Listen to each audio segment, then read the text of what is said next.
Okie dokie. Let's get that, and then go here, and then that's good. Is it good? Yeah, that's good. Alright. Oops, sorry for hitting the mic.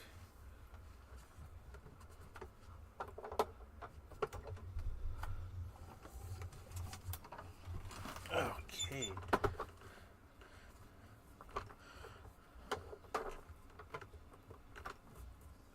This is not loading. Okay, there we go. Okie dokie. It is another day, which means it's time for another stream.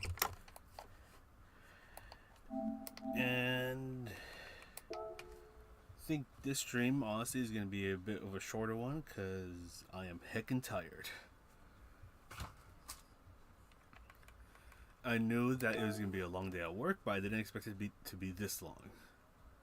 Where I just got home not too long ago, so I'm like, bleh.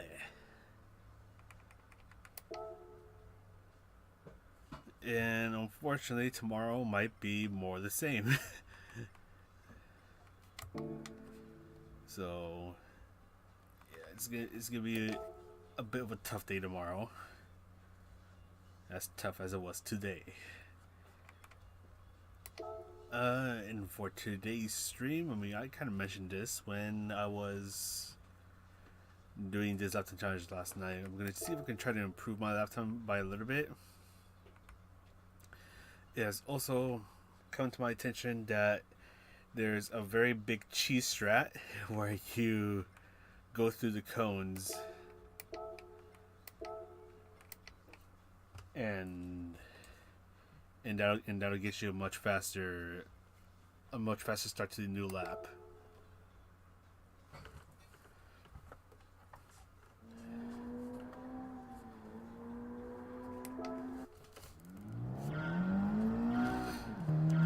I feel like Petey should have known better because I don't know if some of you guys remember, especially back in GT Sport, where there was a time when we had this specific combination, or at least the track, and people found out that if you just absolutely send it from here and align yourself right at the start finish line, just before you get teleported back, you cross the start finish line, so your lap ends up counting. So you basically shave off all the time from the final corners.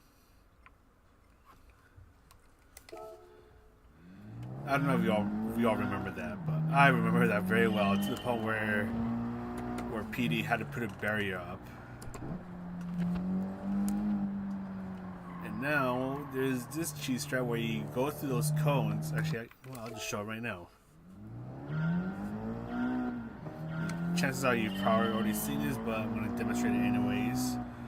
Where what you do, you go through these cones, go all the way back here,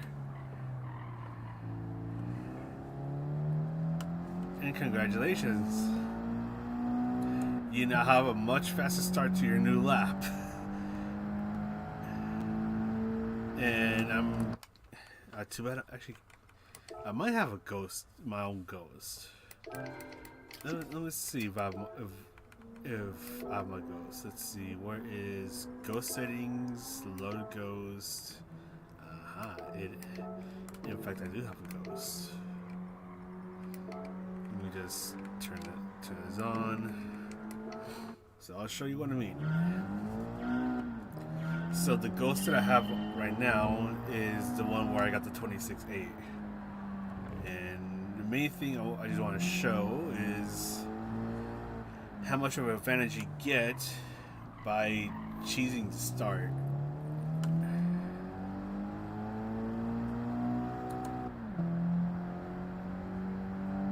So my ghost should appear right now. He's 2/10 up, and I've already passed him. I can even go up to 4th gear. But that's basically the main advantage of that big old cheese strat. Am I gonna do it? Honestly, I kind of don't want to. Let me just turn off this ghost. All because, well, I think part of the reason why I don't want to do it is because, like, looking at the times right now, like, this is still pretty safe for gold. Unless someone finds, like, another cheese strat, which I don't think it's possible. I think that's the worst. That's the worst of it. So this time should be okay. Like, if I don't improve, like, I should still be safe for gold. But yeah, but as I mentioned last night, I think just gonna try to go for a mid 26 and then just call it a night. At least hopefully I can do it quickly, because I'm hella tired.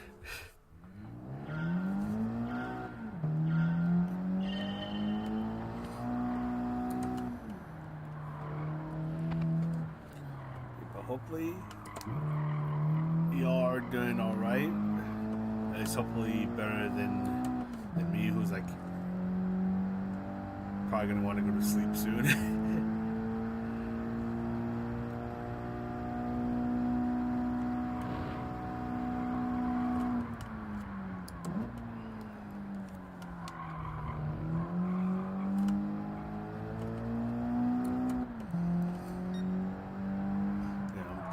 I'm probably just gonna stream for, I don't know. It's definitely not gonna be 2 hours.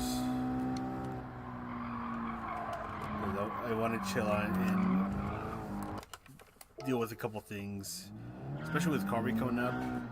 I gotta get ready for it. I gotta start getting ready for it,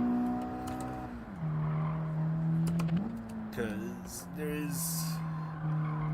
I gotta start figuring out what I want to do and when I want to do those things.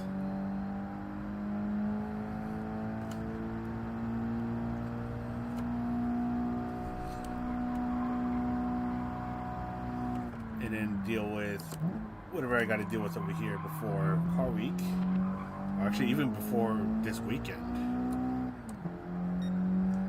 because Saturday and Sunday are going to be kind of busy. And then Monday and Tuesday, gonna see if I can try to sneak in a stream. And then after that, I'm pretty much gone.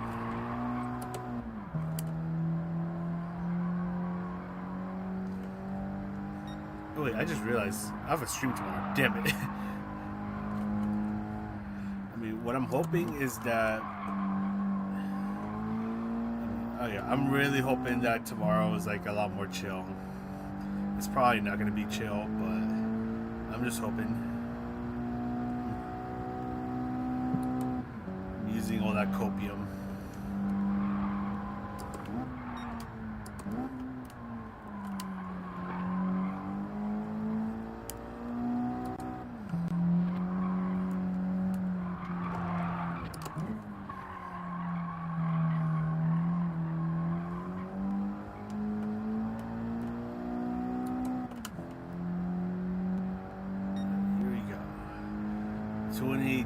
That's well, we're starting somewhere.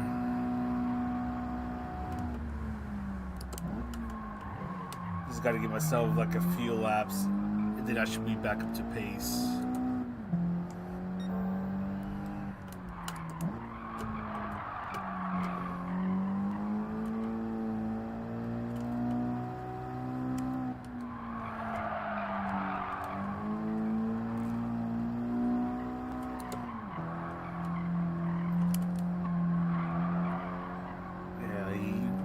Gotta set yourself up right on those corners, otherwise you're not gonna have a good time.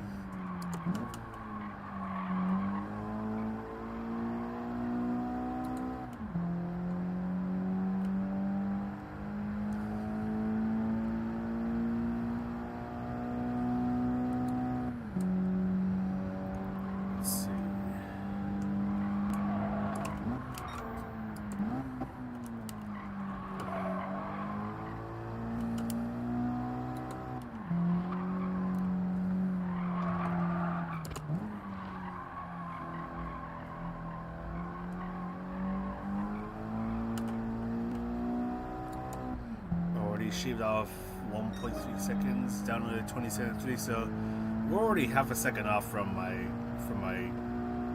personal best, so not too bad.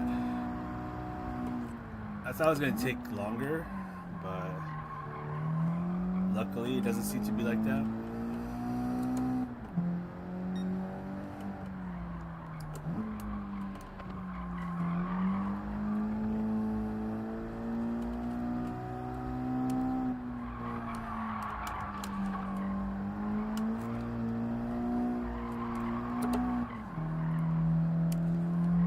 The only thing is that if I shift early right there, it feels like the car bogs down a little bit.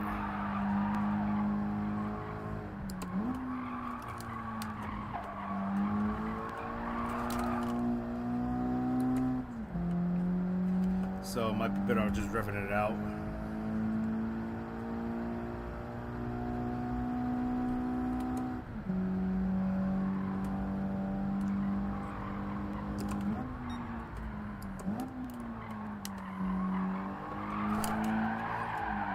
God, I thought too early.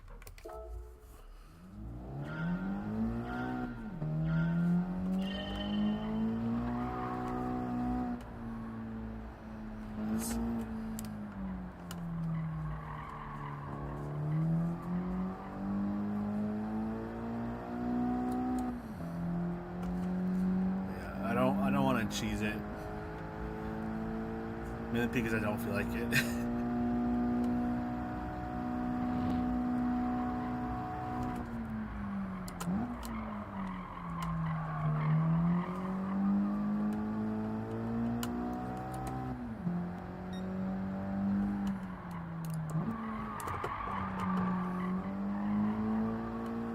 I think I'm braking too late. Well, I'm surprised that's still on track.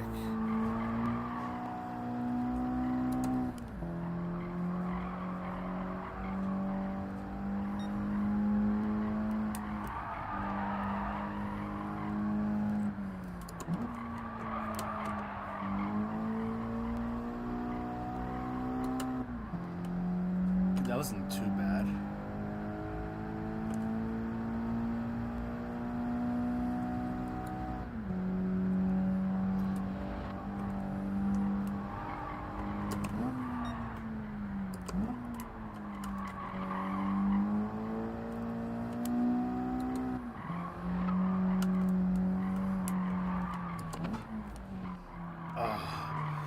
Yeah, that's something I gotta be careful about. Cutting the second part, so not the first part, like the second part of the chicane. Honestly, I find it really easy to do that, especially if you're trying to be really aggressive. You barely, like, you know the track limit, and you try to be really aggressive, trying to thread the needle, but you just barely poke off track, and the whole lap goes down the drain.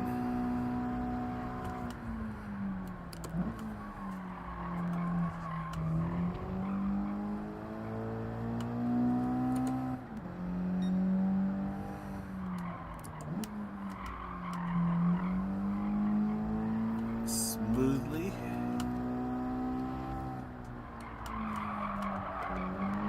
Probably could have been a little more aggressive right there with the turn in.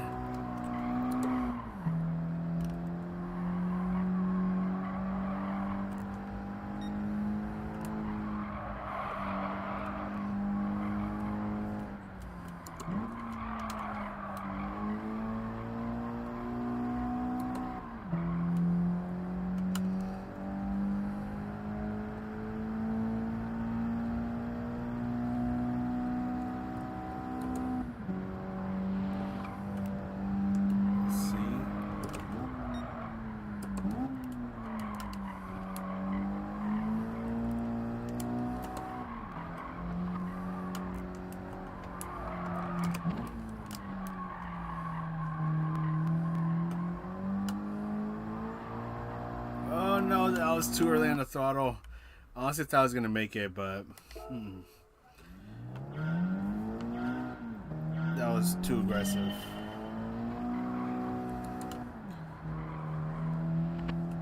That was understeer city.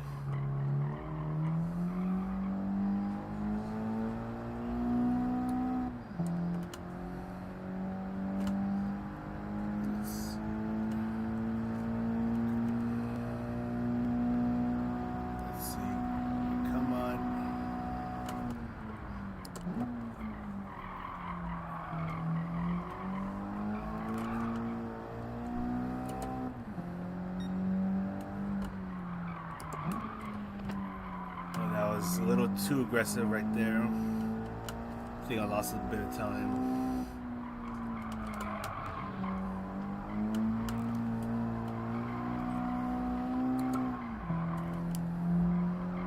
Oh, actually, okay, that wasn't too bad. That was actually a pretty good turn in.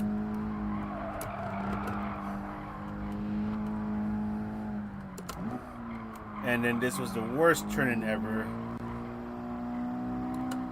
What could have been a great turn, probably shave off 4/10, ended up losing that massive advantage.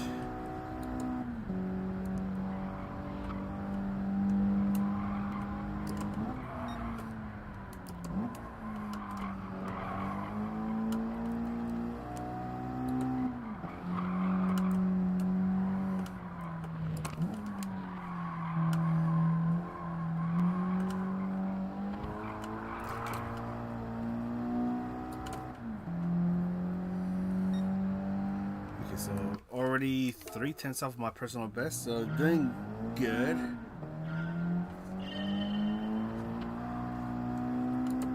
Just gotta improve just a little bit more.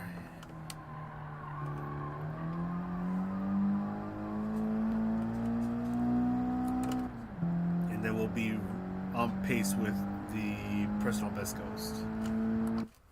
Ooh, got a message. Blue Bay, how's it going? Look, that looks like Accurate Legend. This is the Sylvia Q's, and I'm forgetting my cars.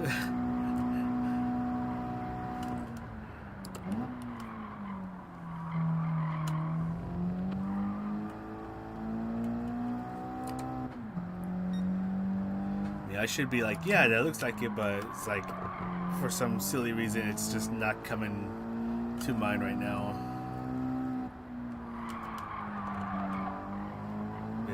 At least in the game, it's the Nissan Sylvia Q's, and that was a terrible turn-in.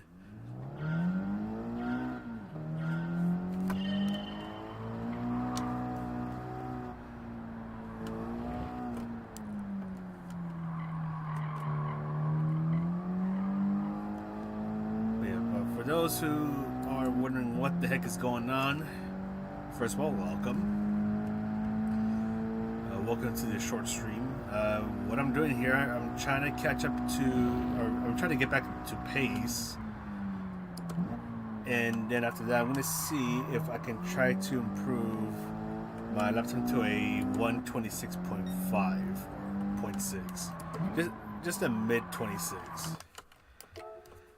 The only thing that I'm trying not to do is a cheese strat, because people have found out that there's a way to cheese this lap time challenge by going in between the cones, and you get yourself a much better, what do you call it? You're able to start this lap, or like the first lap, much faster. I did a quick try, and you're probably gaining almost half a second by doing the cheese strat.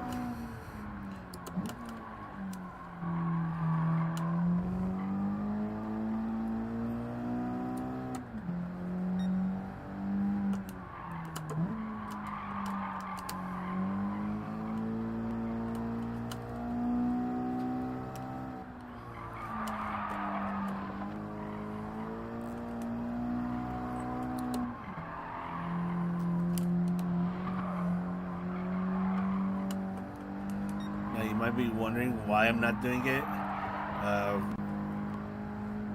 A lot of it comes down to I just don't feel like doing it. And the other thing is I want to try and improve my lap time without having to resort to that. Like if I can get to 126.5 legitimately, I'll feel better about that.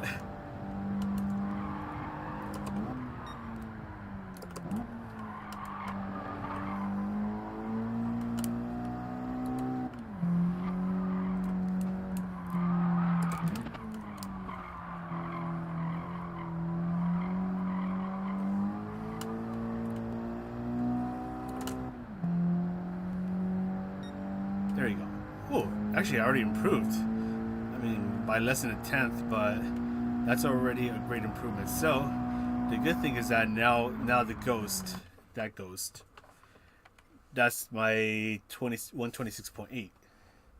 So now I can start to chase it.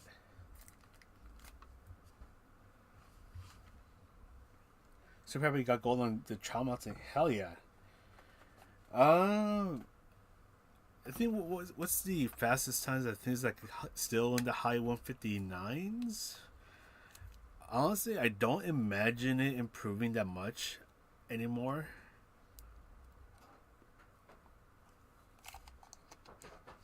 But still 2.6. I mean, first of all, nice. I mean, if you can improve it, I would say definitely do it. Just to be safe. Because there's already been quite a few quite a few occurrences where people think they're safe, and then like the lifetime challenge changes, or actually just before the lifetime challenge changes, someone sneaks in a killer time and suddenly you're in silver.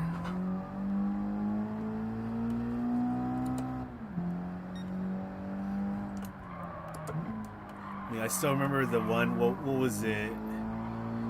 I think it was like the GR Yaris at Lake Louise. That was where like there was. Oh man, that was probably like the worst incident of this.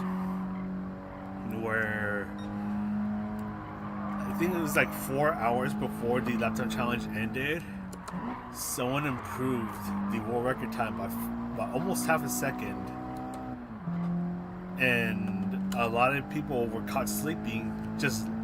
Quite literally, they were sleeping when that happened, so they go to bed thinking that they got the goal, but then they wake up and suddenly they're in silver.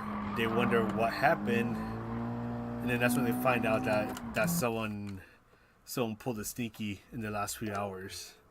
It was honestly terrifying.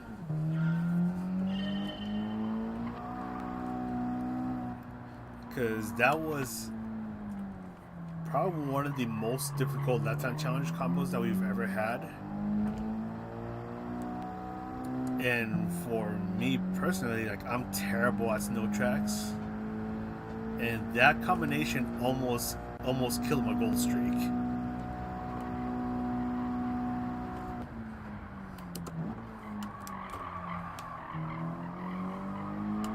Like, I think I was like at 2.75%, so I was really playing with fire. And the things that I think if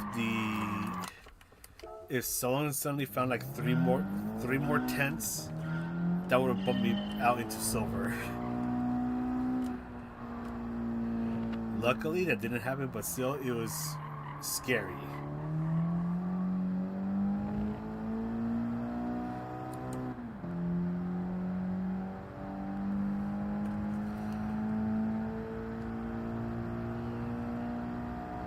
Yeah, I think that was the closest call I've had to losing gold. There were a couple other close calls, but they were not as scary as that. The Lake Louise one.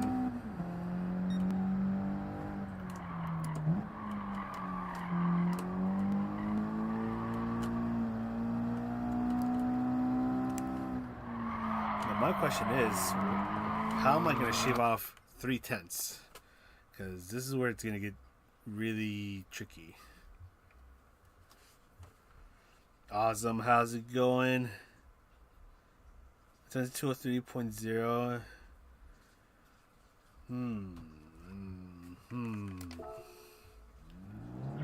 Trying to think like where's like an easy spot where you can gain a ton of time. Because I feel like there's a spot somewhere on Trial Mountain where it's super easy to find time. I don't know where. I mean, I'm already thinking like the first couple of corners, but you do have to be a bit brave there. you also have to be careful about the elevation changes. No, that's not gonna work.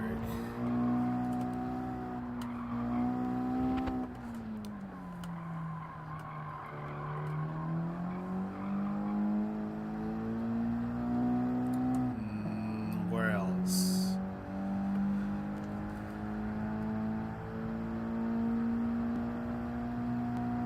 I'm think. Okay. Just suddenly invalidate my lap time. Thank you.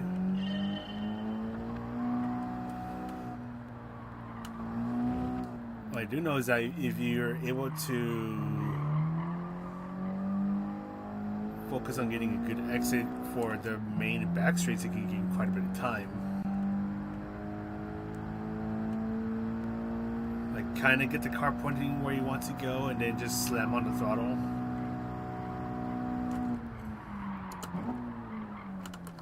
I mean, at least I think you can kind of make that happen for the very final chicane. But like for that final chicane, you gotta set yourself up first for the final chicane, like the very end of it. You gotta slow down and basically park at the apex for the left turn, and then just stay to the left for a moment, and then deal with the very last right turn. And then you just try to get the car pointing in the general direction of the start-finish line, and then just get on the throttle.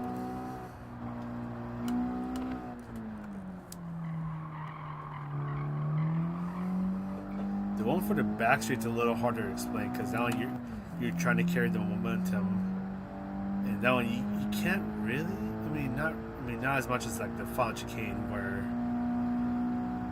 you can't just wait for the car to point towards the next section of the track. I know for me, it just kind of just feels like you just have to know when to get back on the throttle.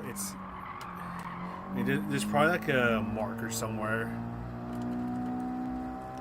where that can be used as a cue to get back on the throttle, but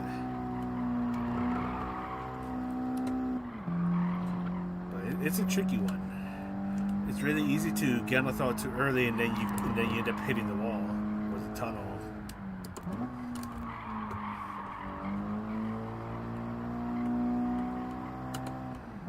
Actually gained quite a bit of time right there.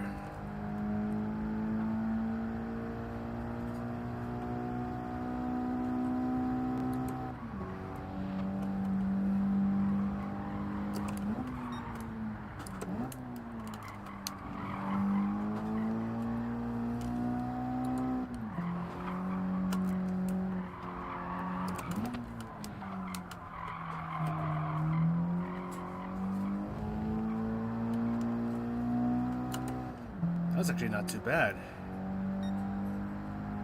That's, what was that, like a little bit over a 10th gain right there.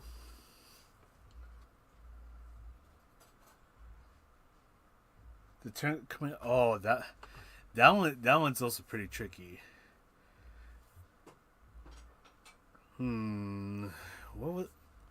Let's see, do I have the replay of that? Let me see. Do I have that replay? No. Damn it! I don't have it. I thought I had it with me. Okay, never mind. If I had it out, I would show you without having to leave the time trial. Damn it.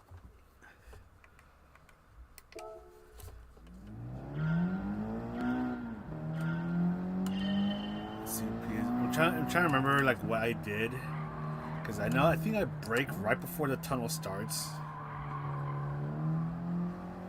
and then it's like once I get really close to the left wall, then I just I don't slam on the throttle. I gradually get back on it because I know the 4C gets a little understeery there.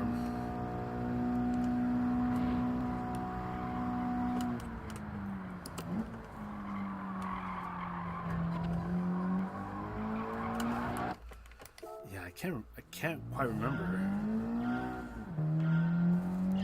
because it's already been what, like a week now. Yeah, it's been a week.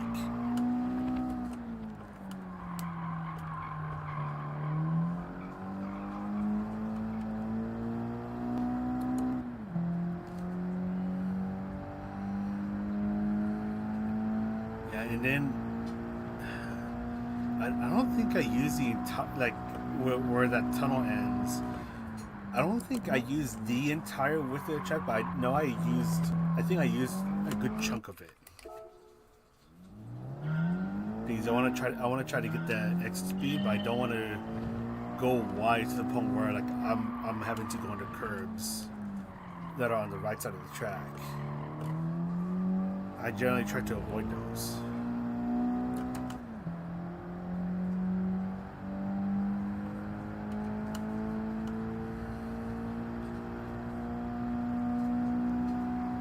There's like a breeze coming in and it feels so nice.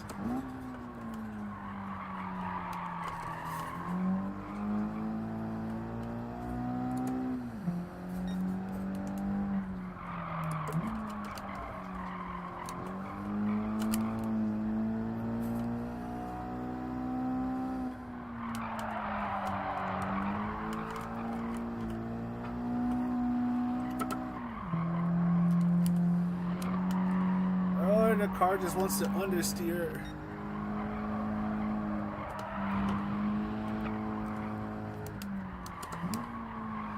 I probably have really dirty tires, which is why I can't turn.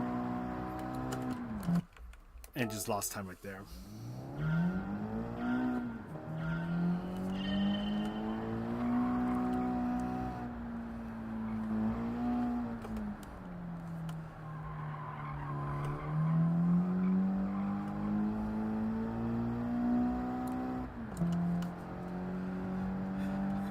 All I need are 2 more tenths. Actually, technically, I need 1.1. What's it, 108?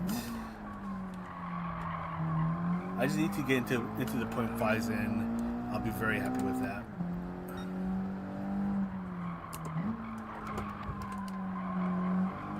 And again, I do know that there's that cheese strap, but I don't want to do it. That was good.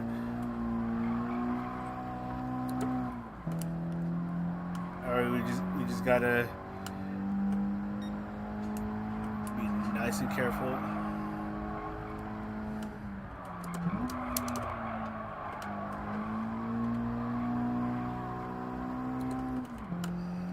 That might have ruined it, maybe?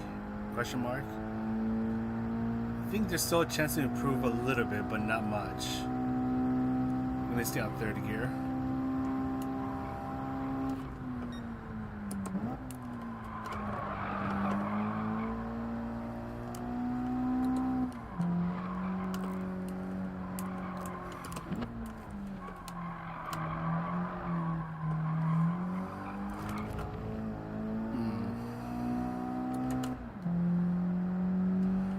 It was a nice attempt.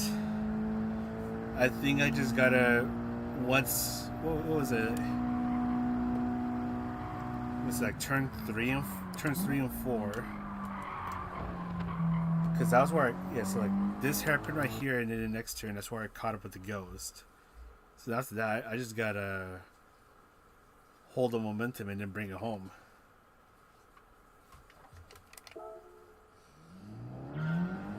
But it looks like I already know, or I now know, what I have to do to get that 26.5.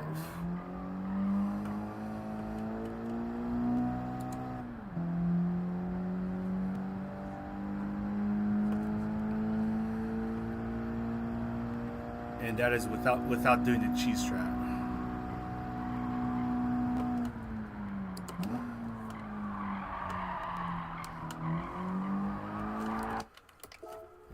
Try not to do it. As easy as it'll make this little challenge of mine. I wanna earn it.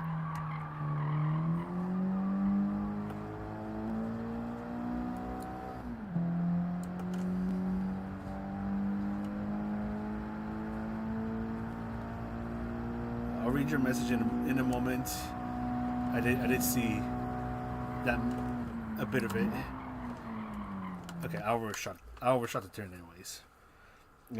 Check your time in the game. 190 plays. Yeah, because I think, what was I trying to do? I think I was just trying to get into the 2 minute range, and I was like, and then just call it a night. Yeah, thank you though. Honestly, thank you. You'll definitely get there.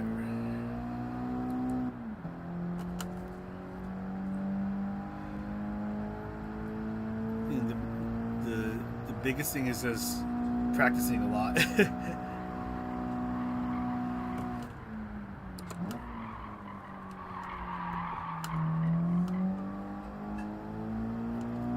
Practice a lot, study what others are doing, because every now and then, like you can pick up some really good pointers from other people, apply that to your driving, and then you just find a lot of time like crazy.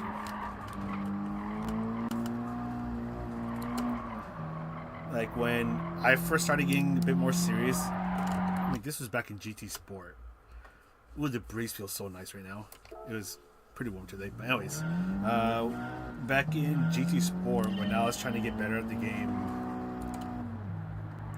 I think one of the first guides I started to look at were from Key,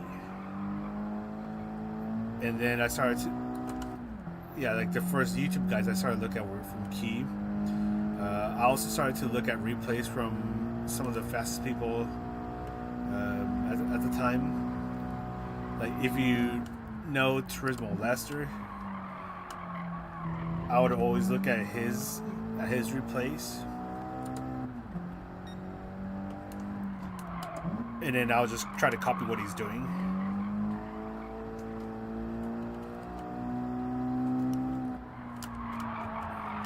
The only thing is that with the in-game replays, there's always that delay. So like, if someone breaks at the 50-meter board, the little brake meter on the bottom of the screen doesn't show up right away. Like, it shows up like a little bit later. So what I like to do, if the car has it, I look to see when the brake lights start to go on, because then that gives me a better idea of exactly where they're braking. Or unless they're using like a reference point that's like extremely obvious, then that really narrows it down about where exactly you need to brake. I mean, this one's not as obvious. That one's the 75-meter board. Actually, is it meters? I think it's meters. But for this hairpin, yeah, that one I'm just going by feel.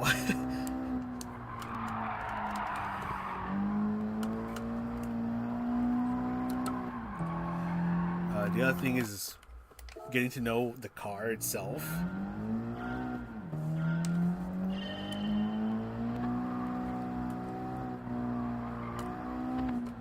Hold on a moment.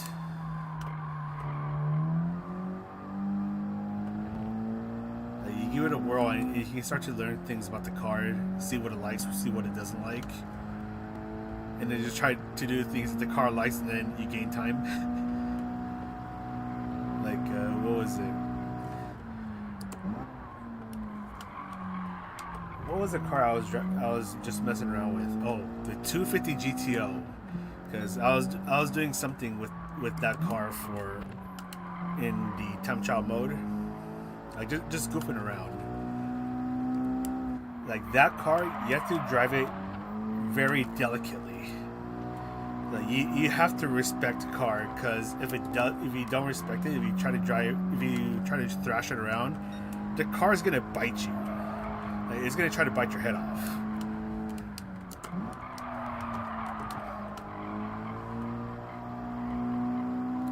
The other thing is that, like, with that car, the 250 GTO, like, there's like certain sequences where, like, you have to, like, where some cars you might be able to get away with braking, then getting on the throttle, and then braking again. The car does not like that at all. Like, I've had a lot of moments where I get some crazy snap oversteer. So I have to try to carry the momentum, but I can't get back on the throttle without risking the car wanting to spin around and turn into a Beyblade.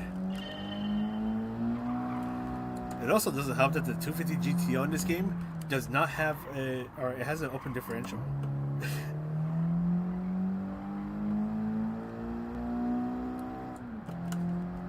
So there's like some parts where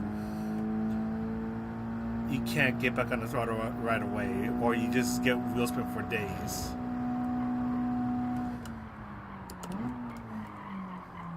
Yeah, like just finding out things about what the car likes to do, what it doesn't like to do.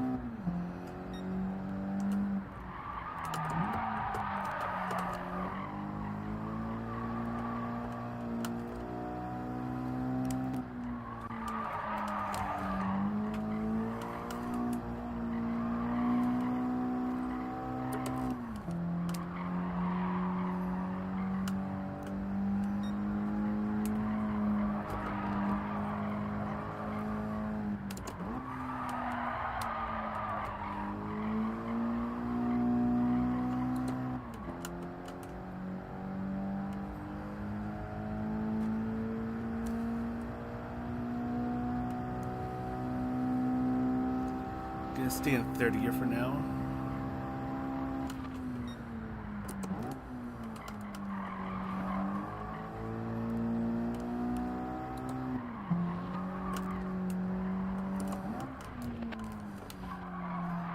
Oh, that was close. It's gonna be difficult to get into the 0.5s.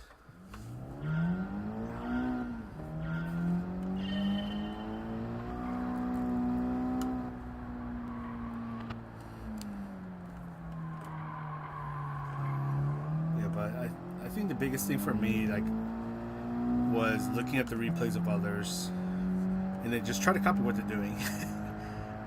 I used to do that a lot with Turismo Leicester, Better Local McQueen,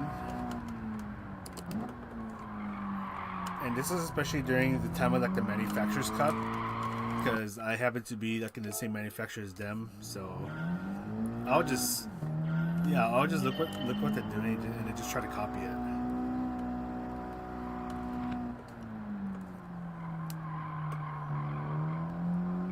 And just trying to mirror what they're doing. It took a while, but eventually that's where I started to find more and more pace. I mean, every now and then, even today, I still do that. Where if I feel like I'm stumped at a combination, I'll just look for a replay and then just see what they're doing and then try to mirror it, or at least copy it in a way that matches with my driving style. I know some people like to stab on the throttle, whereas with me, I feel like I don't like to stab on the throttle as much.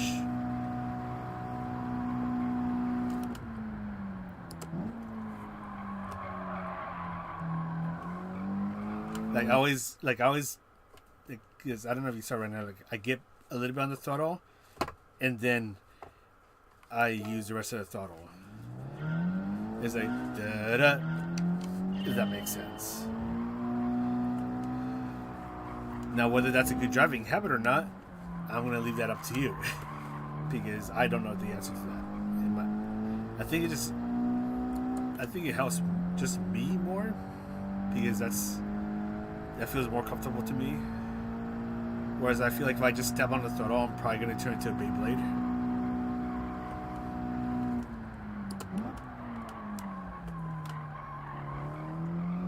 Unless if I'm extremely confident that the car is not going to do anything silly if I do step on the throttle.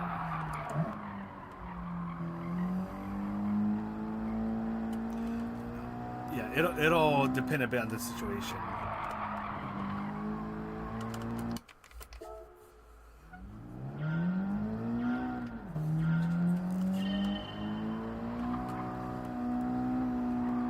Like, what's another thing I like to do?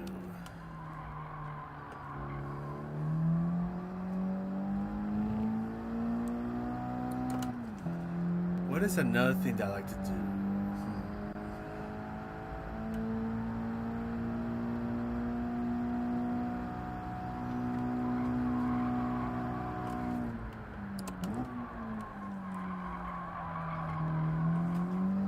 I think that's the biggest thing with me, where I have like two phases when I'm getting back on the throttle.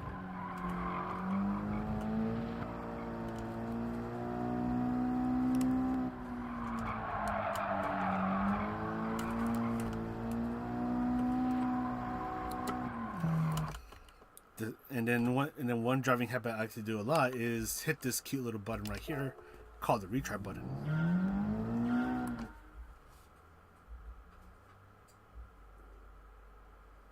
Oh yeah, the brake. Oh yeah, that's a good one right there.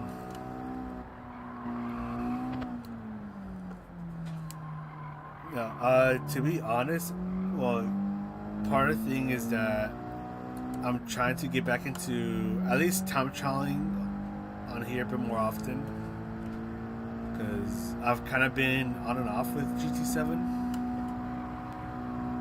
and it's kind of messed me up a little bit. So sometimes I have a hard time trying to figure out exactly where I need to brake, how much braking I need to use, when to let go of the brakes.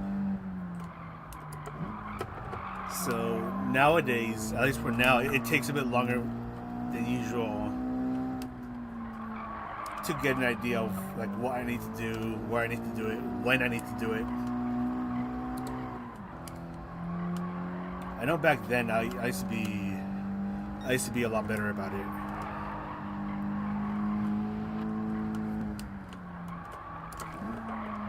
Like there was one combination, and I'm trying to remember which one it was. There was one combination where I just had a really hard time trying to figure out my braking points. I think it might have been Fuji with the roof.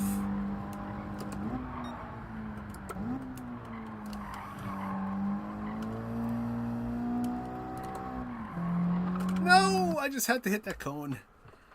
That probably would have been it. Honestly, that probably, like, if I nailed everything else, that probably could have been just poking into the 0.5s. Yeah, I know the Fuji with the roof. That one had me stumped. That one, it was either I kept braking too early or I kept braking too late, and I just had a really hard time trying to figure out like exactly where to brake and how much brakes to use. And then trying to get back on the throttle with the car trying to spin on you. That was another problem.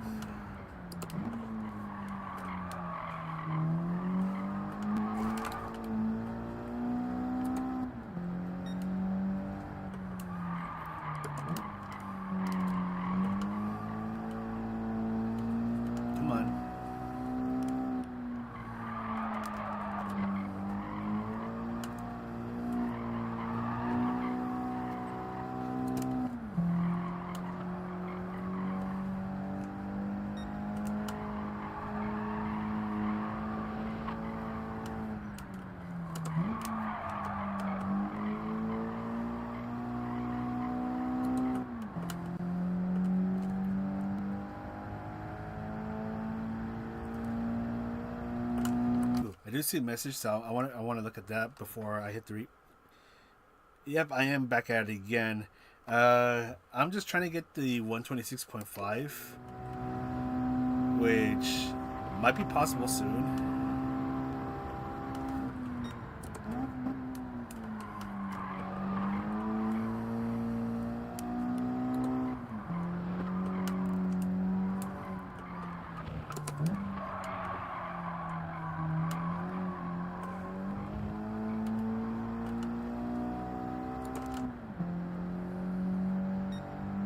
Oh man, that was not enough. Yeah, so my goal in this stream, is to try to get a mid 126. Yeah. I'm still thinking it's gonna be a short stream because today was a long day. Long day at the office.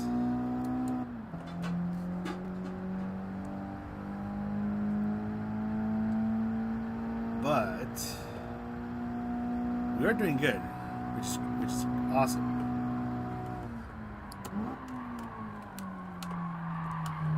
I just need to clean up a couple more corners and then just hold it together, and then I'll get the 0.5.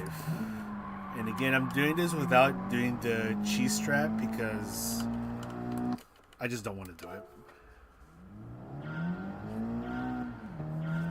If you want to do the cheese strap, then hey, more power to you. But I'm just trying to get it without cheesing it.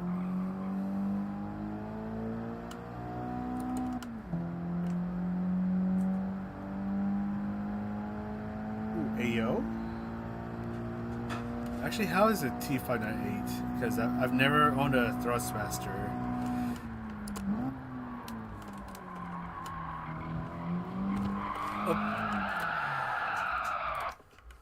Because I've heard there's like certain models of the Thrustmaster where they're pretty good, but I've never had a chance to try one myself.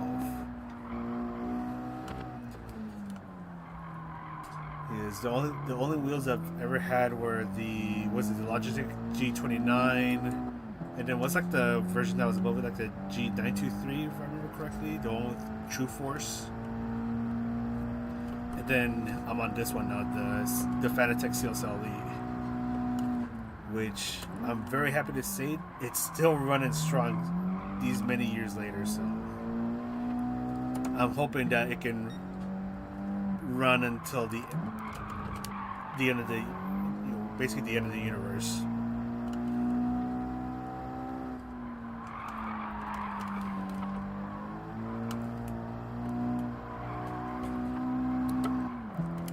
Because the problem is that if I have to end up getting a direct drive wheel, I'll have to basically upgrade the entire rig.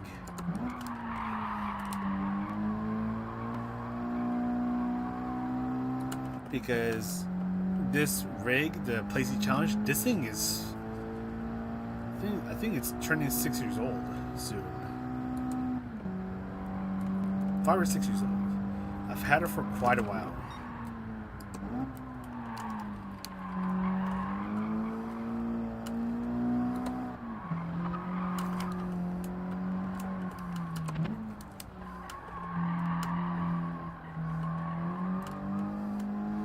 Man, I had that 0.5 right there, but I just had to ruin it.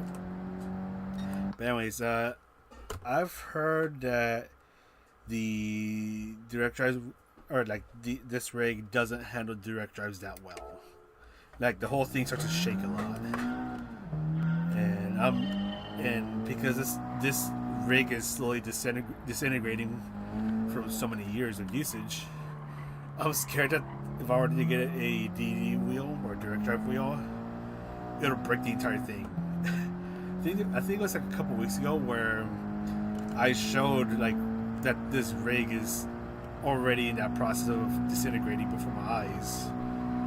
Like the rails that hold like the pedals, there's like these knobs that prevent the rails from moving back and forth, especially when you're actually using it. That doesn't work anymore. So every now and then, especially if I'm using the brakes, because the brakes they're load cell brakes, if I brake really hard, the whole thing, like the whole rig moves. So like I end up pushing myself further away from the pedals. So like the knobs don't work anymore. And I was thinking, it's like, oh no, is this time where I have to buy a new rig? But then I remembered using some straps a while ago for something completely unrelated. So I was like, oh, let me just buy some straps at Home Depot, and then just strap the what do you call it, like the foot rails together, and then just tighten up as much as I can. So that cost me like $10 tops, and it actually worked. So because of that, I can keep using this thing. I don't have to buy a new rig just yet.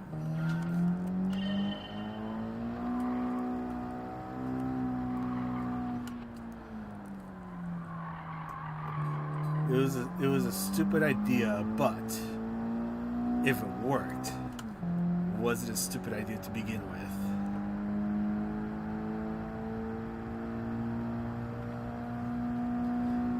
This is like every now and then I do have to tighten it up again. But if that's the most I have to do, then I don't mind it.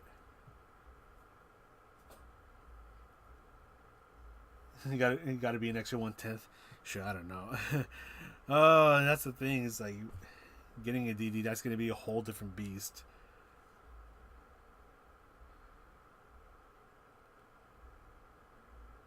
Oh shit! They cancel your order. Damn. That really sucks. I'm sorry to hear that.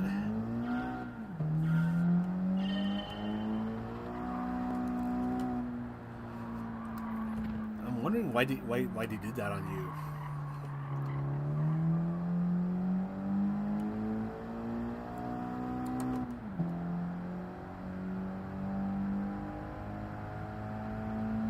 And that's another thing that makes me sad that the CSL Elite, they aren't made anymore.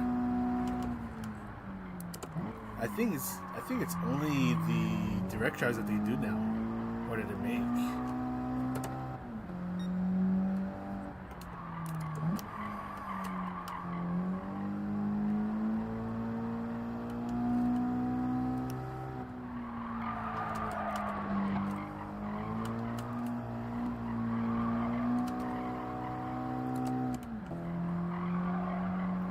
Come on, catch up to the ghost.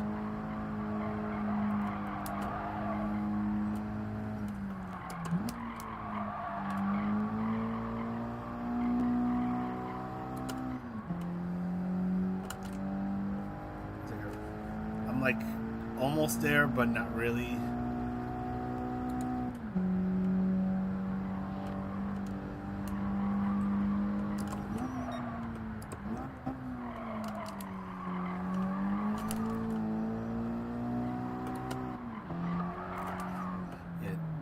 This is definitely not going to be the run, so I'm just going to bring myself here and start over.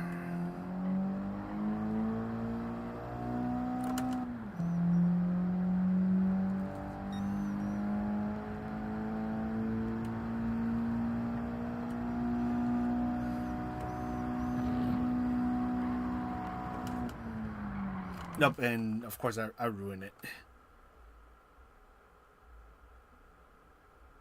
You also told me there was nothing you can do.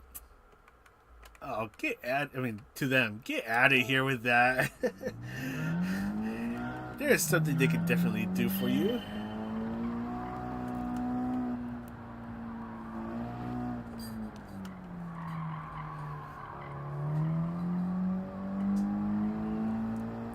Shoot, that's something you would hear on Comcast.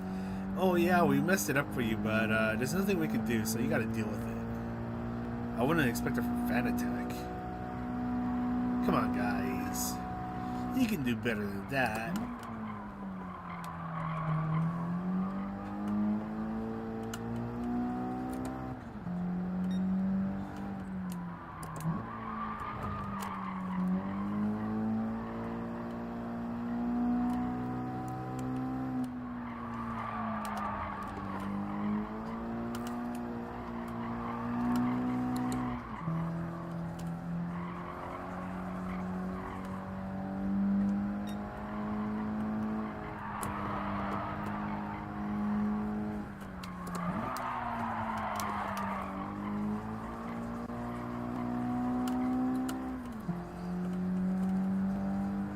So who are Fanatec's competitors anyway? Because I think Moza's in there, right? I don't know if they're making console wheels yet, but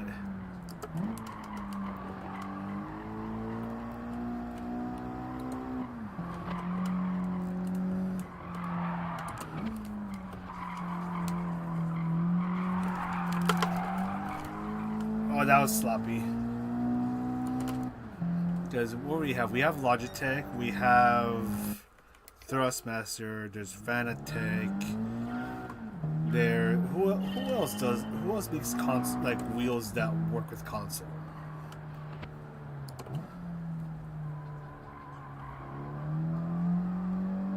Because I know there's those three, but there's got to be someone else. I don't know if Mozart makes wheels for consoles yet.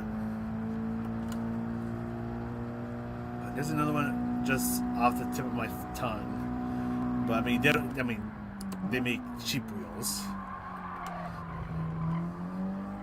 They're not great.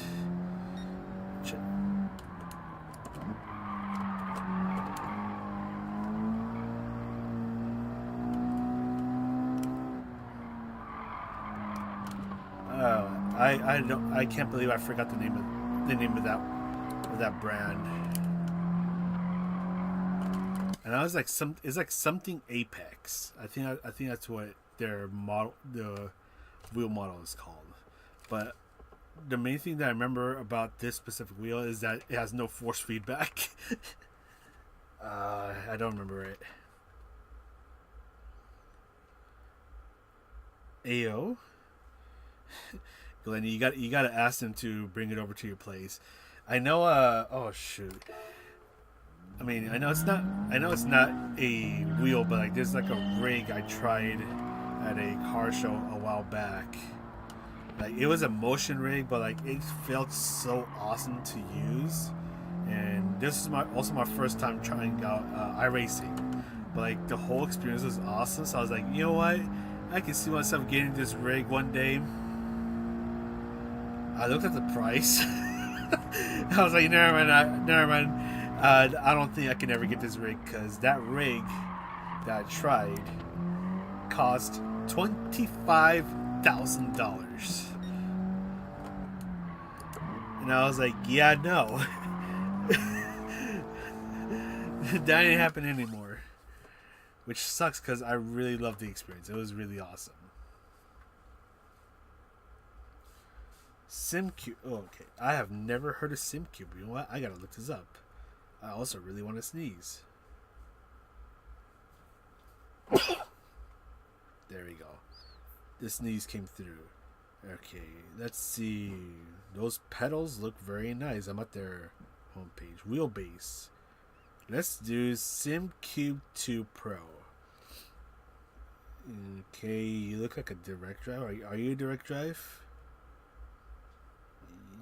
Yeah, it looks like you are.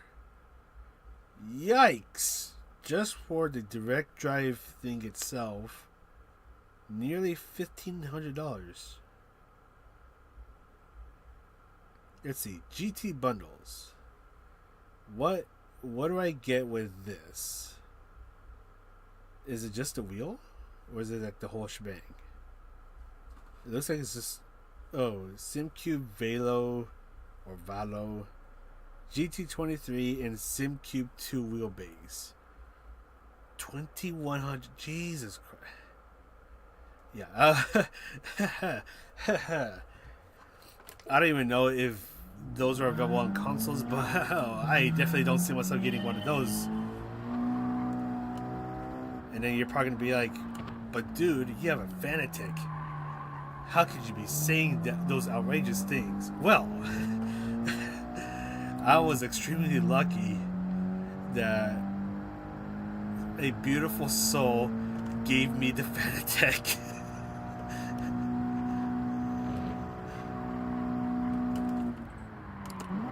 And that's the only reason why I have the Fanatec. And why I hope that it lasts for so long.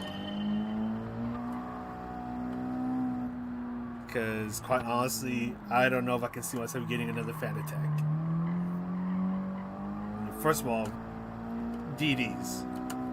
That means I'll have to get a new rig. And that's going to be difficult because I can't do semi-permanent or permanent rig setups. Because this room is so tiny. So it has to be, what do you call it? Like, it has to be mobile. It has to be easy for me to move around. Or moving around. when I want to use it or when I want to put it away.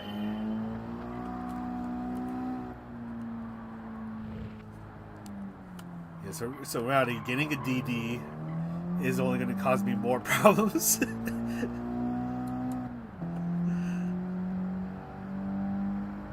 Which means that if I were, I'd either have to look for another working CSL Elite, or downgrade to the Logitech. I still have the Logitechs here with me.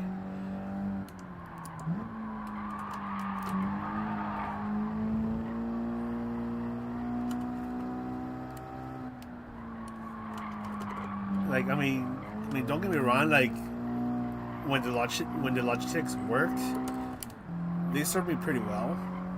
It's just that the potentiometer on the pedals suck, and I've had so many go bad on me. And I do whatever I could. Like, I do everything under the sun to try to get them up and working again, and they just never did. However, years ago, I did get it's basically like a potentiometer replacement that could potentially be the answer that I've been looking for. I just never installed it.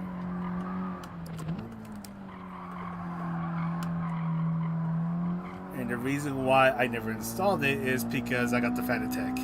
So I was like, okay, I don't need it anymore. There we go.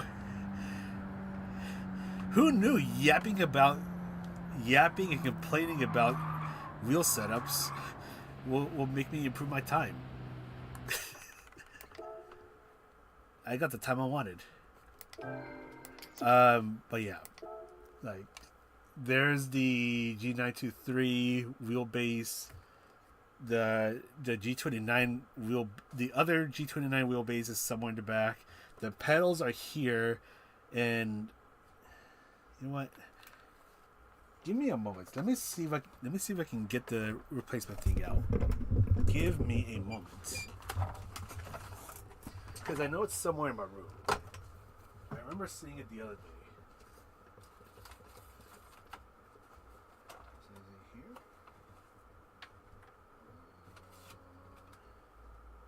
Oh yeah, I think it's here.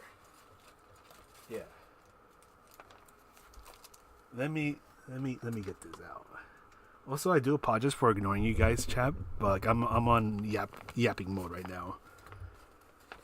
The pedals are over to, yeah, it's crazy. Yeah, so it's this little guy right here. Like, this is like the potentiometer replacement that, and then here's like some mounting tools, which you can barely see. Some mounting tools. Camera focus, there we go. So apparently you take out the old potentiometers that came with the G29 or the G923, and then you just stick this in, and then you just what do you call it? Just like, you don't weld anything. You don't. Yeah, then you just secure it, and then it should be good to go.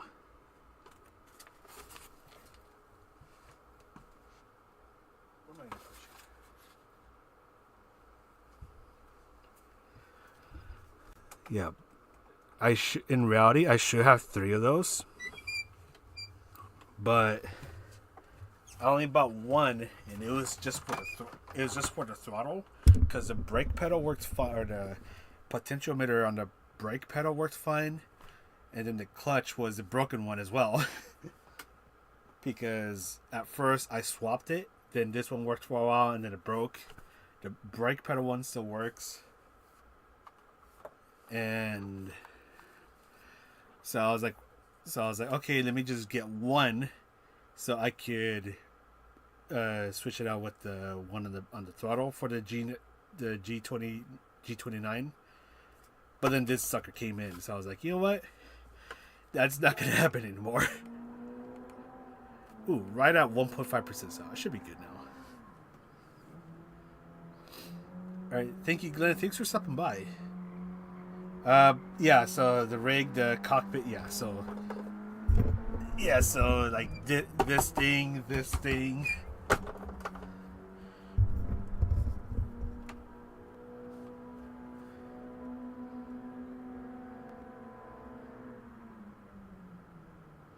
Yeah, used sometimes to smelt it. Yeah, yeah. Actually, I even thought at one point that I wasn't gonna be able to make it work, like make this guy work, because actually it mostly works. So, problem number one with the CSL Elite, this thing is massive. So, because it's so massive, I actually cannot fold this all the way anymore. So when I put it away, the only thing I can fold are the foot pedals. That one goes through like this area. I don't know if you can see in the webcam, like down here. It can go through there easily, but I cannot fold the entire thing anymore because it was made for smaller wheelbases like the G29. Problem number two, the pedal base is massive. So the pedals on the pedal base on the G29, they're kind of flat. Like they're a bit thinner. They're flat, and there's like a big Velcro strap that came with this for those pedals. So all you got to do is like Velcro it together, and you're good to go. That doesn't work with these. They're way too big and heavy, so it only takes just a little bit of time before the pedals end up freeing themselves, and then your pedals are just all over the place. So my solution was to zip tie the pedal bases to the foot rails. And that works.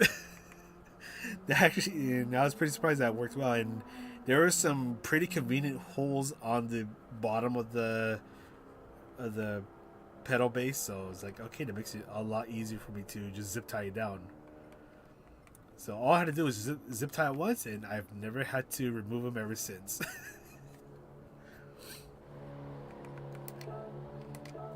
Anyways, I'm done with the Zeptum challenge. I didn't even have to cheese it, which is great. Now, I did want to look at this guy, because I know we were talking about him not too long ago. I should still have the replay for it.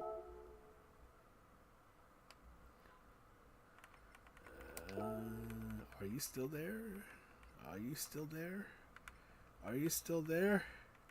How do I not have the replay? I have failed you. I don't have the replay for it. I thought I saved the replay for it. Oh my goodness gracious.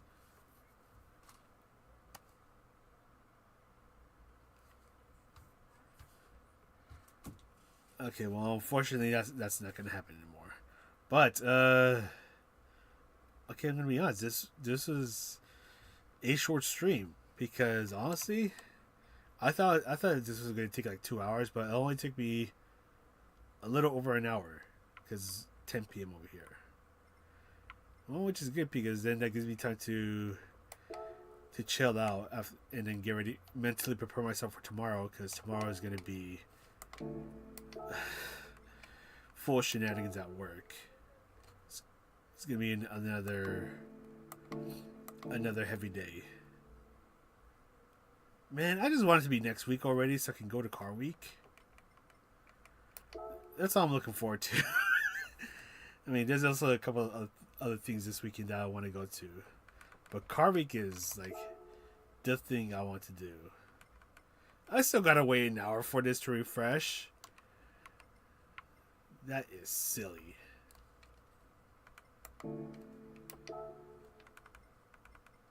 I mean, I might as well just do this one. Get a couple credits in the meantime. Do I have that one car?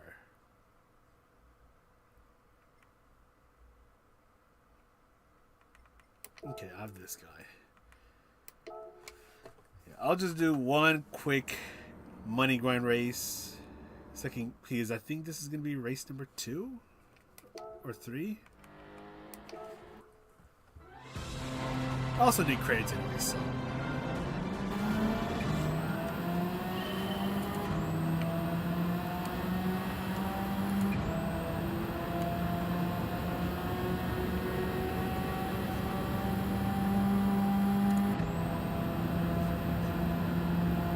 to make sure I don't hit anyone and don't go off track.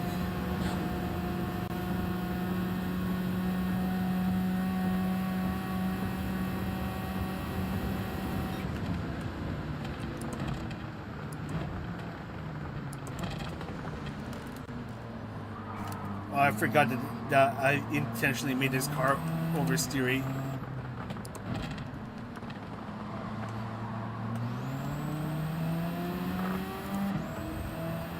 Like, this car loves to step out, and that's because I made it like that.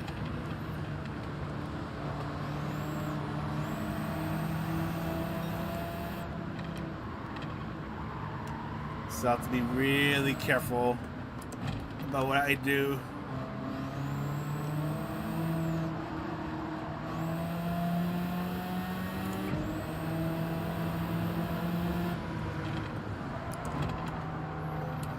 I mean, it is nice that this thing can actually turn, but it will keep turning even when you tell it to stop turning.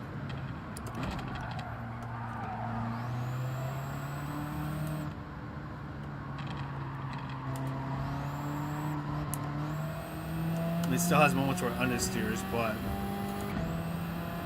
it's when you're trying to like slow down and stuff.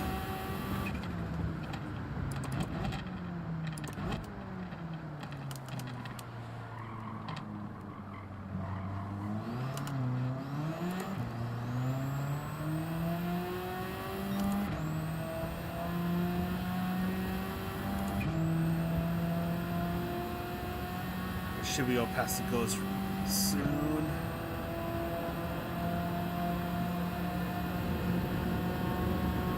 Easy peasy.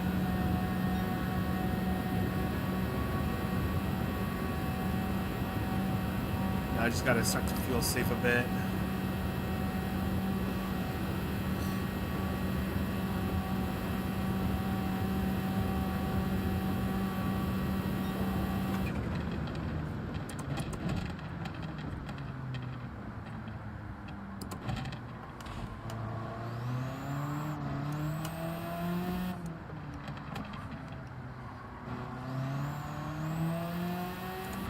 This tune is definitely not for the faint of heart.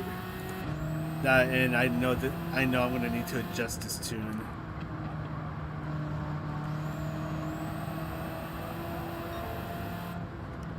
Because this thing definitely likes to get squirmy at times.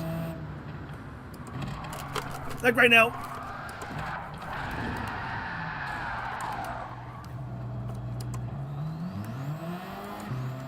Yeah, at least this guy was very nice enough to slow down for me. Yeah, the problem is that I think what I did to this car, I added a whole bunch of ballast to the rear of the car to try to even out the tire wear to make the zero stop easier to do.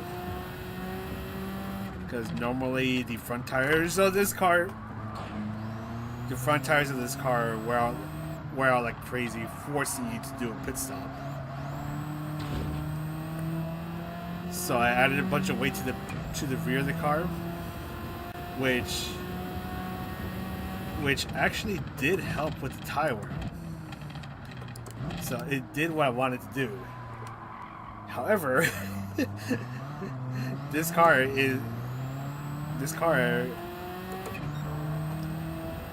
now hates you. So it'll try to squirm on you and try to send you into the walls.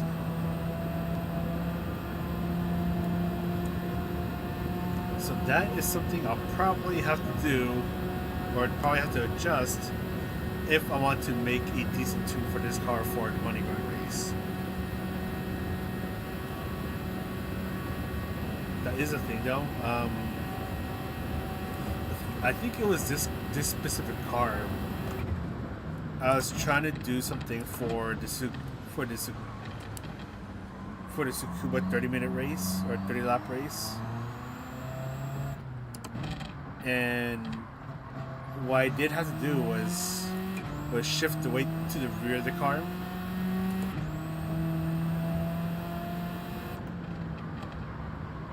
And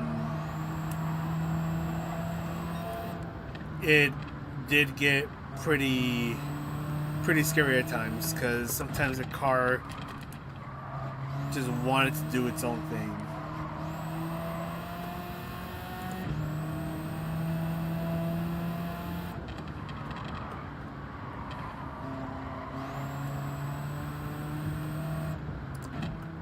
Like, once you get used to this car, it feels nice, but it's like it still shouldn't be this squirmy. Like, if I'm having a hard time with it, then you can probably imagine someone else. They tried this tune for the first time, and they're gonna hate it.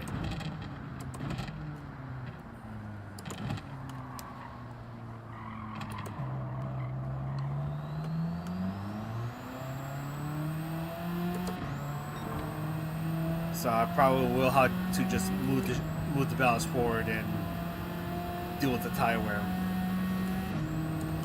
The front tire wear, that is.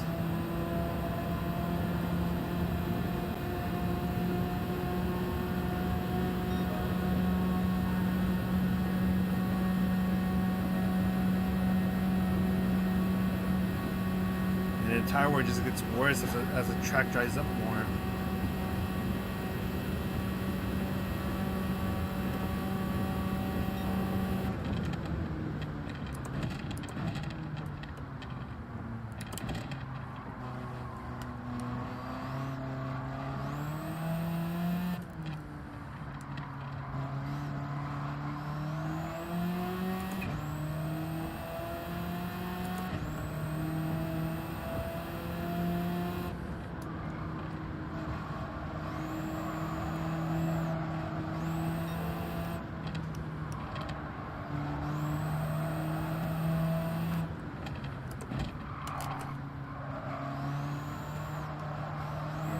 Car has a really bad habit right there at the chicane where it just really wants to just step out.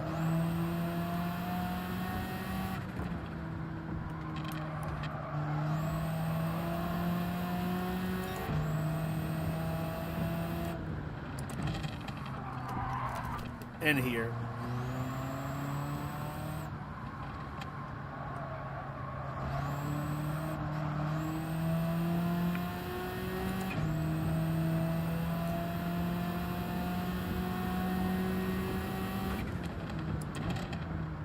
That reminds me.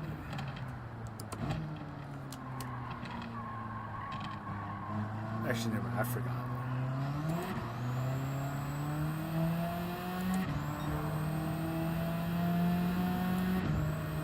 I think I should be able to do 204s if I get really comfortable with this car.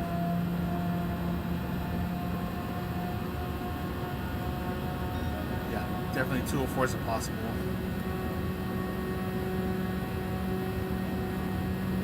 But still, this car needs a lot of work.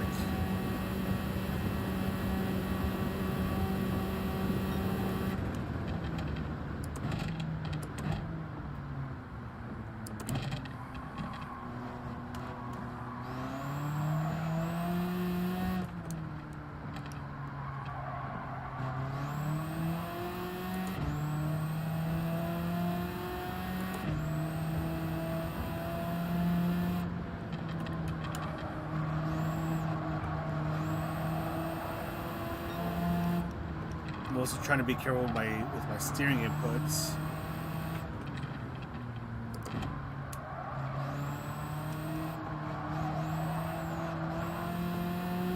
Try not to scrub the wheels too much.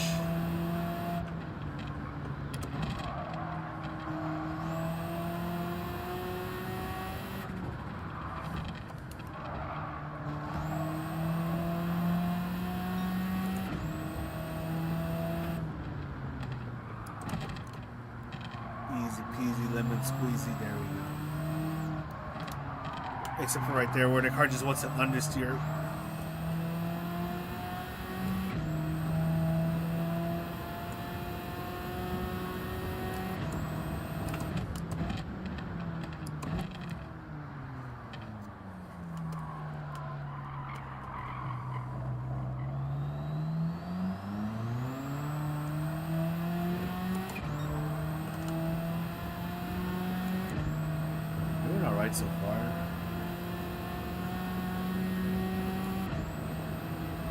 So far, it looks like I actually might be good on fuel.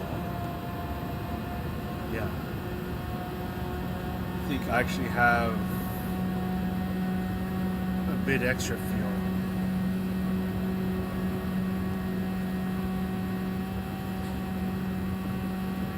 I just noticed we are getting a bit of tailwind.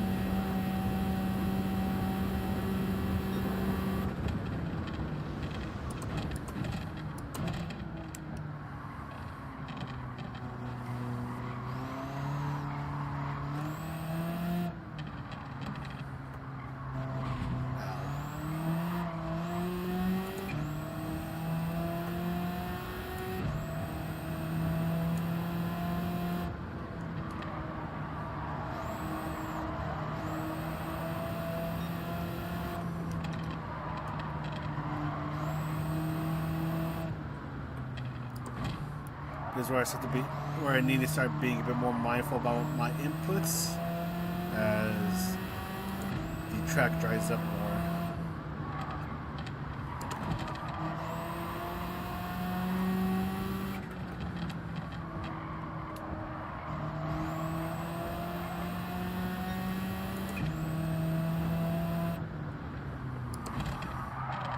It's gonna be really easy to overheat those tires. You start to scrub them like crazy.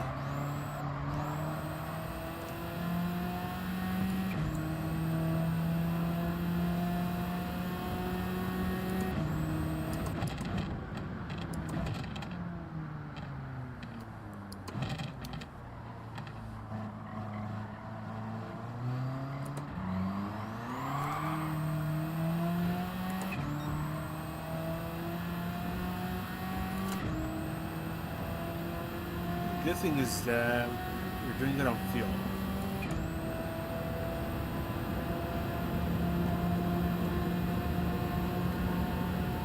A 204. Still shy of a 204.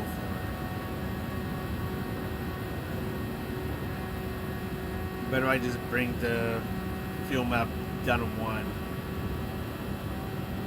I'll be able to make it happen.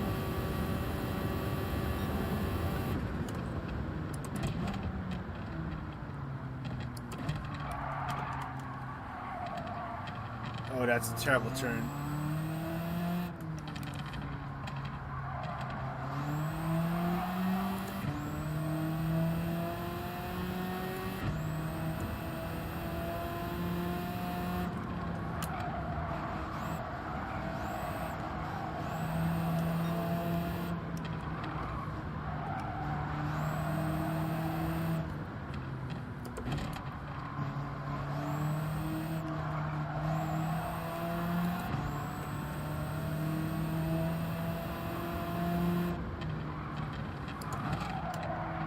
Turn for me, attaboy.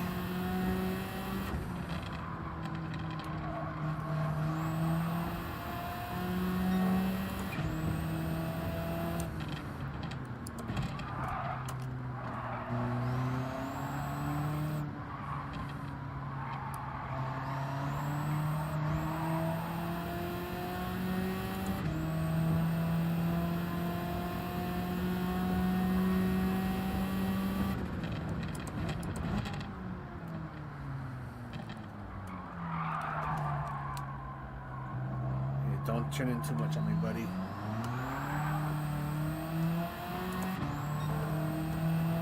Almost a full second off.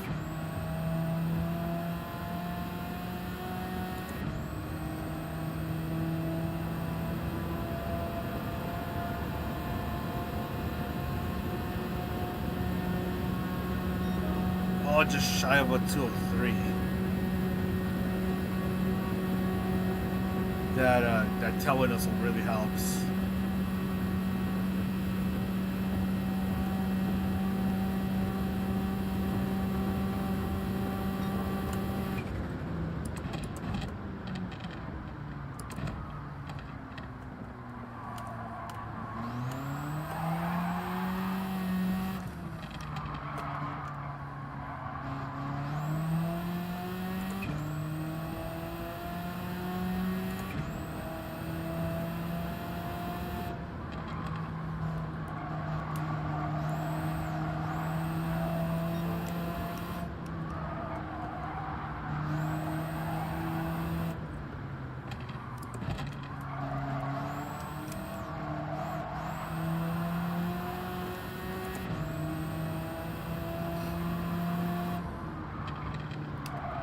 it's pitting.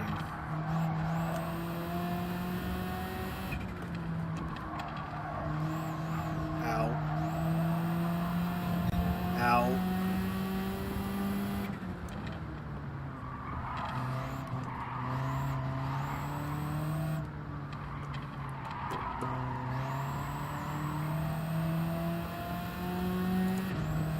Actually, tower's not looking not too bad right now.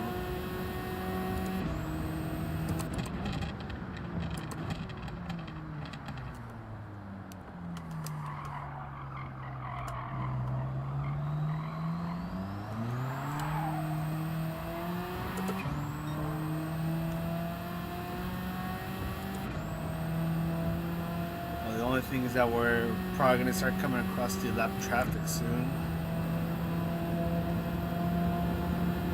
Probably going to be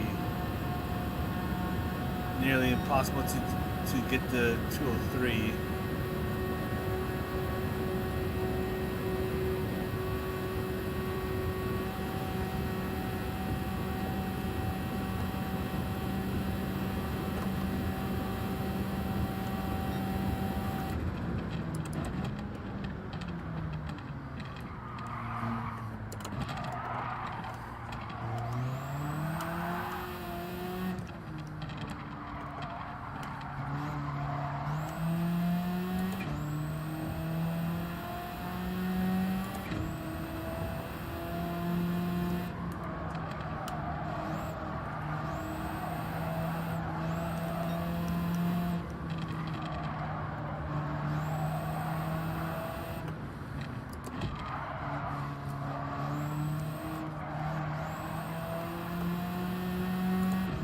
I might catch up to them.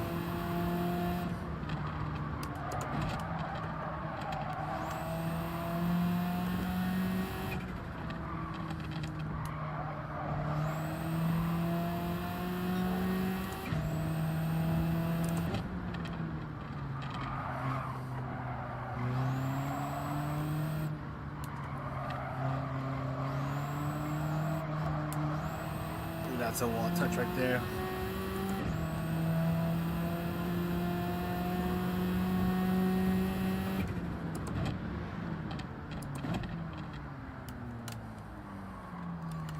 That was a lot slower.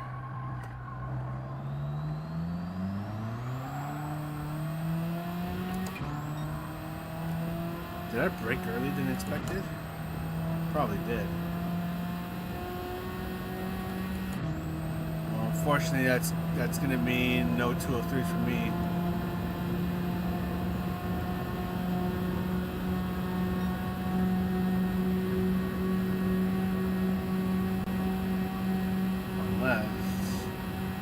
That's probably not going to happen. I'm going to have fun trying to get around all the other AI cars.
I don't know if I'm gonna be able to pass this guy.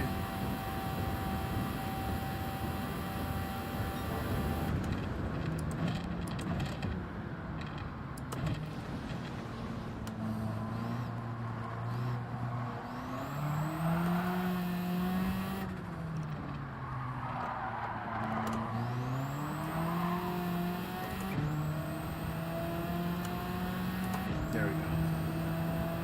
I don't care that I lost time, but I did get around him safely, so the clean streak bonus should still be alive.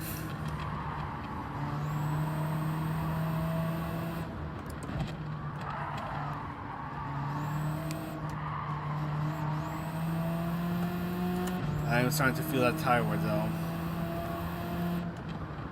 Luckily, it's not the worst thing ever, especially for a car like this where it's normally very front heavy.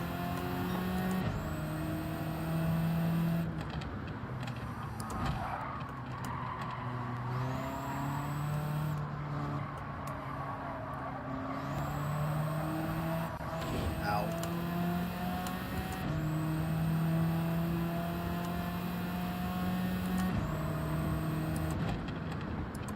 I want to see right behind this car because I don't know what he's gonna be like. So I'm just gonna wait until the main straight and then just go for the move. Could you go any slower?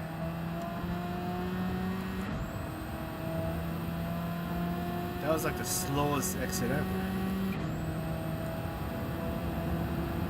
Like he just refused to accelerate.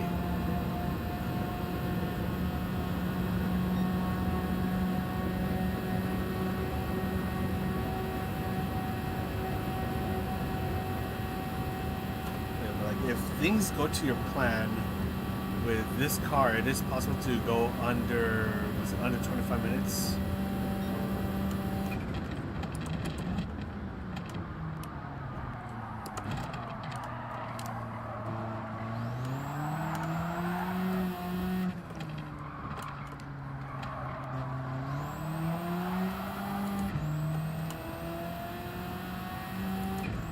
Ooh, so I see a message.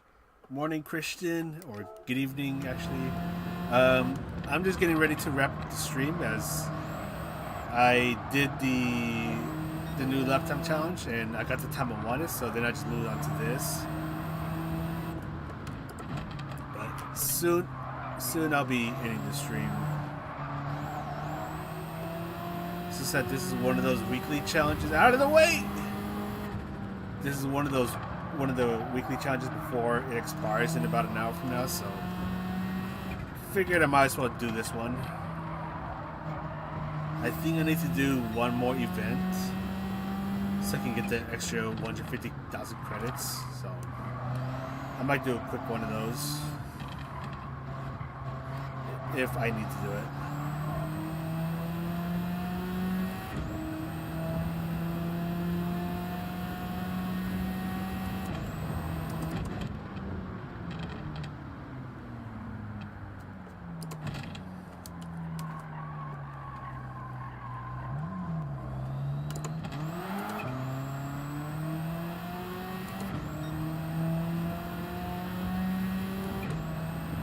Without those boo-boos, I could have probably gone just under 25 minutes. So, not too bad.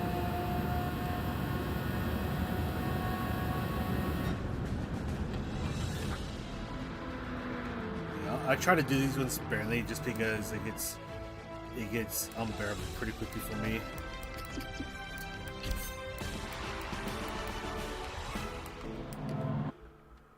I think I've only done one. Do I need to do two more? If I need to do two more, then I've only done one of these. Do I really want to do it? Do I really want to do it? Nah. I don't. Yeah. Okay, well, in that case. Okay then. I thought I only needed to do like one or more. but I need to do 2 more actually after this one. So yeah, I'm just gonna bail on this one. Yep, the new one with the Sylvia. I've heard for the one with for like the cone shenanigans that they're not gonna fix it. Apparently Tijani told PD about the cheese strat where you go through the cones to get a faster start. From what he said, PD knows about it, but they're not gonna do anything about it for this specific lifetime challenge. But the next time an event goes up that involves this track, they're probably gonna do. I don't know what they're gonna do, but they're gonna do something about it to address it for future events at this track. So I don't know if they'll add more barriers or add more cones or adjust the track boundary. So like if you try to sneak past the cones, your time gets invalidated. I don't know. I feel like they should have known about this because I know back in GT Sport there were some pretty cheesy strats where like one was just before, like right here. I don't know if you can see it on your screen, but like that sharp left turn that starts like the final sequence of turns, like it was possible to just cut through that part and hit the start finish line just before you get reset and your lap time gets counted. That used to be a thing for a while, but then eventually they added a barrier to stop that. But yeah, but I guess they didn't see that one coming about the current cheese strat.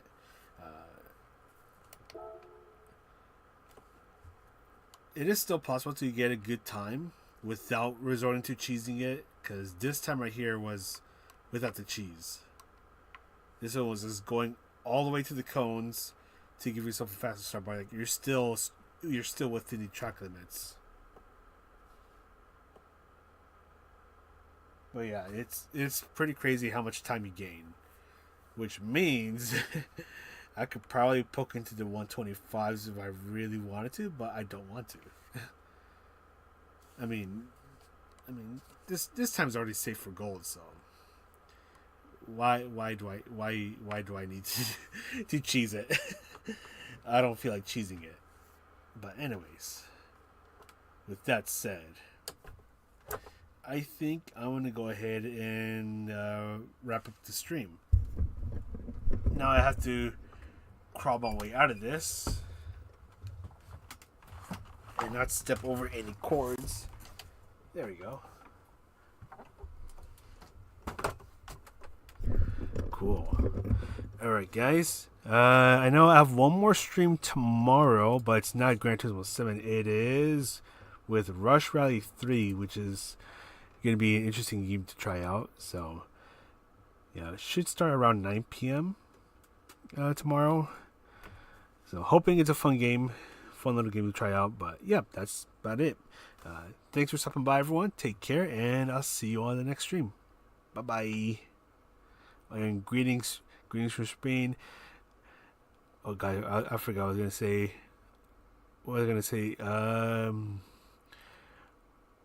I forgot what I was gonna say. Buenos dias. I do speak Spanish every now and then.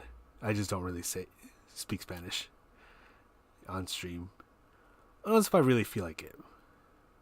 But anyways, have a good night, y'all.